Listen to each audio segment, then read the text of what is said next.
புதன்கிழமை காலை வேலை என்னன்னா, நம்ம காலையிலேருந்து டீ போட்டு குடிச்சிட்டு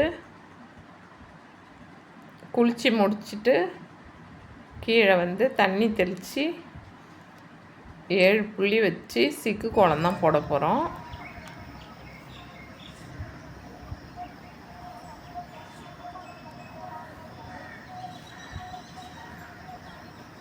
கோலம் இதெல்லாம் அந்த காலத்து கோலங்க.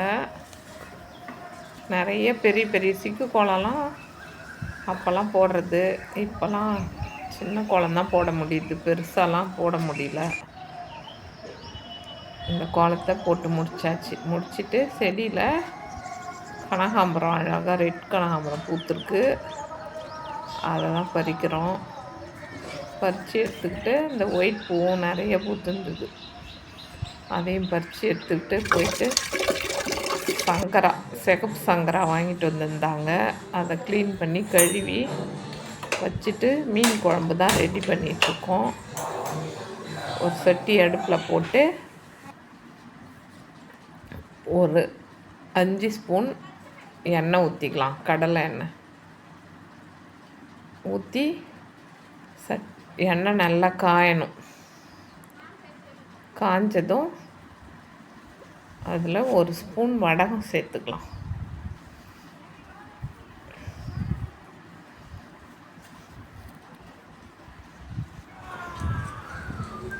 வடகம் நல்லா பொரிஞ்சு வந்ததும் சின்ன வெங்காயம், ஒரு 15 வெங்காயம் உரித்து பொடியாக கட் பண்ணி ரெடி பண்ணி வச்சுருக்கோம். அதை சேர்த்துக்கலாம். சேர்த்து நல்லா வதக்கி வச்சுக்கலாம்.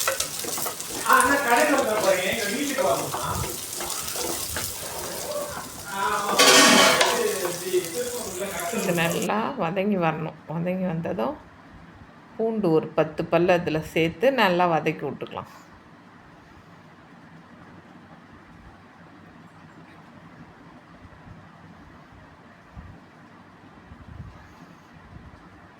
வெங்காயம் பூண்டு நல்லா சிம்மில் வச்சு நல்லா வதக்கி விட்டுக்கணும்.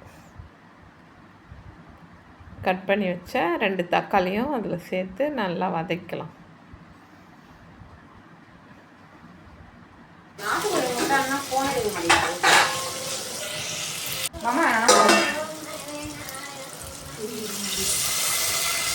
புளியை கரைச்சி ரெடி பண்ணி வச்சுருக்கோம். அதை எடுத்து வடிகட்டி ஊற்றிக்கலாம்.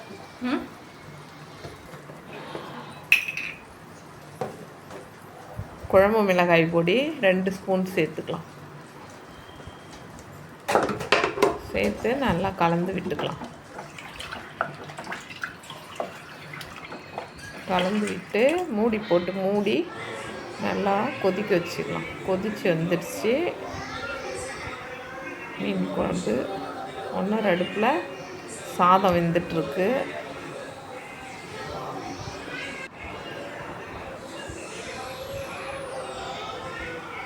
குழம்பு நல்லா கொதித்து வந்ததும் பச்சை வாசனை போனதும் மீன் எடுத்து அதில் சேர்த்துக்கலாம்.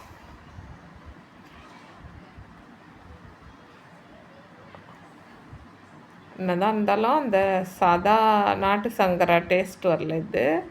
இது ஒரு கலராக இருக்குது, பார்க்க அழகாக இருக்குது. டேஸ்ட் கொஞ்சம் கம்மியாக தான் இருக்குது. மீன் குழம்பு மீன் போட்டு நல்லா ஒரு 5 நிமிஷம் நல்லா கொதித்து வந்ததும் ஸ்டவ் ஆஃப் பண்ணிக்கலாம்.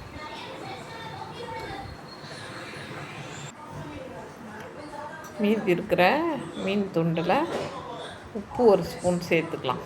சால்ட், எலுமிச்சம்பழம் 1/2 மூடி எலுமிச்சம்பழத்தை புழிஞ்சி விட்டுக்கலாம்.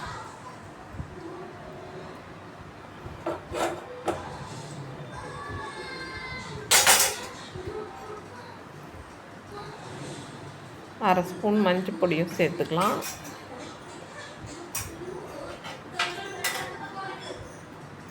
இஞ்சி பூண்டு பேஸ்ட் 1 ஸ்பூன் சேர்த்துக்கலாம்.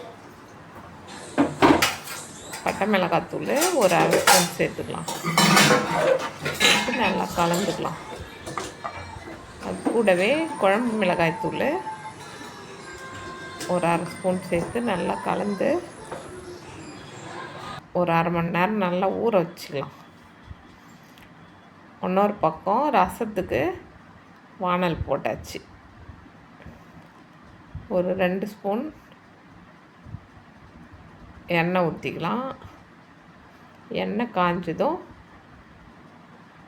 ஒரு அரை ஸ்பூன் கடுகு சேர்த்துக்கலாம்.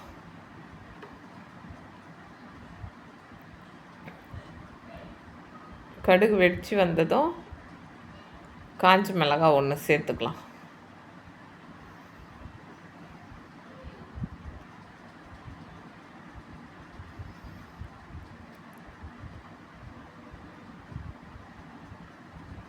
காஞ்ச மிளகாய் சேர்த்து காஞ்ச மிளகாயும் வறுபட்டு வந்ததும் நாம் ரசம் கூட்டி ரெடி பண்ணி வச்சுருக்குறோம் எல்லாம் சேர்த்து அதை எடுத்து இதில் ஊற்றிக்கலாம். கொஞ்சமாக பெருங்காயம் ஒரு அரை ஸ்பூன் சேர்த்துக்கலாம். ரெடி பண்ண வச்ச ரசத்தை இதில் சேர்த்துக்கலாம். தக்காளி, உப்பு, புளி எல்லாம் போட்டு பூண்டெல்லாம் போட்டு ரெடி பண்ணி வச்சுருக்கோம். சாதமும் வெந்துட்டுருக்குன்னு ஒரு பக்கம்.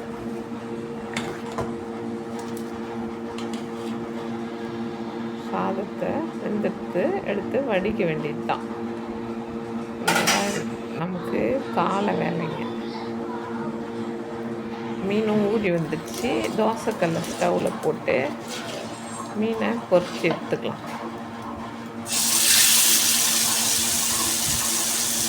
ஒவ்வொரு மீனாக எடுத்து போட்டு வேக வச்சு எடுத்துக்கலாம்.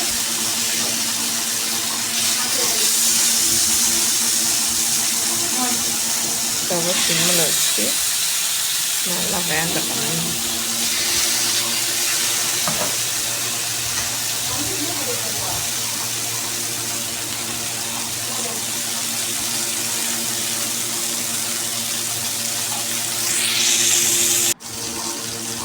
நல்லா மீன் வெந்து வந்ததும் திருப்பி போட்டுக்கணும்.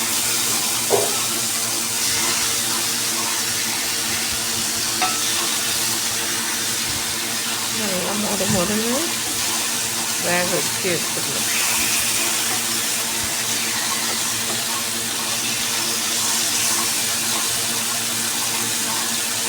சூப்பராக மீன் வறுவலும் ரெடி ஆகிடுது. 2 பக்கமும் நல்லா வெந்து வந்துடுது. இதை திருப்பி விட்டு எடுத்துக்கலாம்.